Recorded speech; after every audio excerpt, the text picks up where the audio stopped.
Wanneer 'n groot bloedvat skeur, wel, dan begin 'n desperate wedloop teen die horlosie.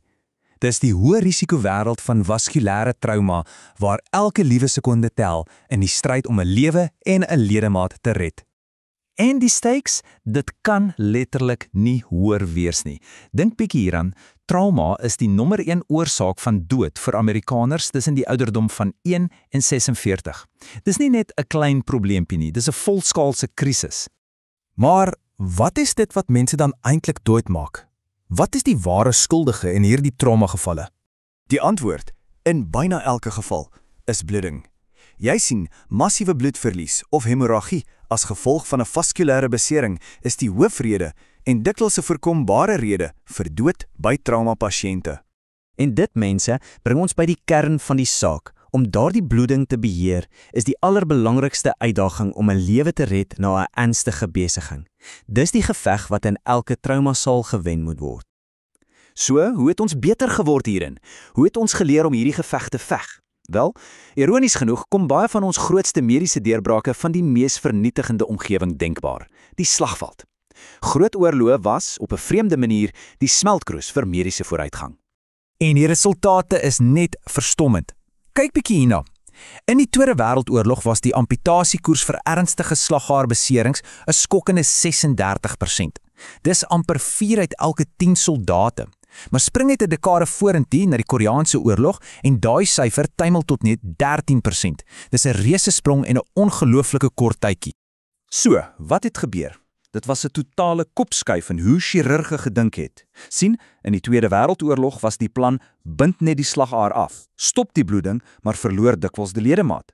Teen die tyd van die Koreaanse oorlog was die nuwe benadering, nee, ons gaan dit herstel. Ons gaan daai bloedvat weer aan mekaar sit en die bloedvloei herstel. En van daardie af het dinge net vinniger begin gebeur. In Vietnam het die Vietnam Vascular Registry 'n deurslaggewende databasis geskep. En meer onlangs, in die wêreldwye oorlog teen terror, het iets so eenvoudig soos die wye gebruik van tourniquette ontelbare lewens gered van soldate wat voorheen eenvoudig sou doodgebloei het. Al hierdie lesse op die harde manier in oorlog geleer, het ons vandag 'n moderne gereedskapskis gegee wat ontwerp is om lewe en ledemaat te red. En dis gereedskap wat elke dag in ons eie hospitale gebruik word. Die hart van hierdie moderne benadering is iets wat ons skadebeheer noem en is eintlik 'n baie eenvoudige idee. Stap 1, 'n vinnige operasie. Gaan in, stop die bloeding en kom uit. Dis al. Stap 2, stabiliseer die pasiënt in die intensiewe sorgeenheid en eers dan as die pasiënt sterker is, kom stap 3, die finale definitiewe herstelwerk. En wat dit alles moontlik maak, is ongelooflike tegnologie soos tydelike vaskulêre shunts. Dink daaraan as 'n tydelike brug vir die bloed en ook minimaal indringende endovaskulêre herstelwerk. Dit gee 'n chirurg net soveel meer opsies en op die ou end verbeter dit die uitkomste dramaties.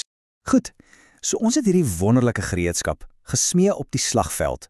Maar wanneer ons dit hier by die huis begin gebruik, wel, dan sien ons 'n heel ander en baie meer ingewikkelde prentjie. Dit blyk dat die las van trauma in ons samelewing allesbehalwe gelyk verdeel is.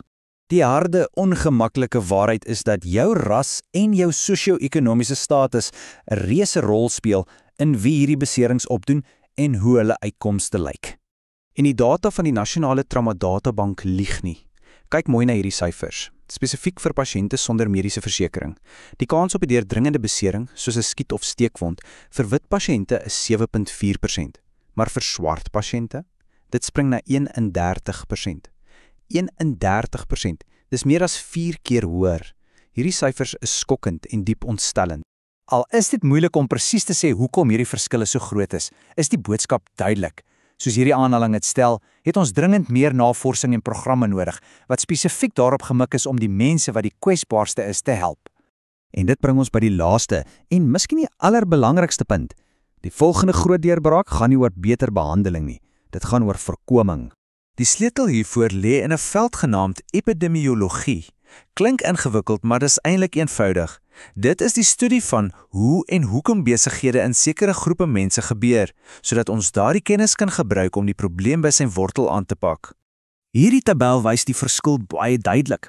Die chirurgiese benadering is reaktief, né? Dit fokus op een pasiënt op 'n slag nadat hulle seer gekry het. Maar die epidemiologiese benadering, dis proaktief. Dit kyk na die hele bevolking en probeer keer dat mense in die eerste plek seer kry deur dinge soos openbare gesondheidsveldtogte en beleidsverandering.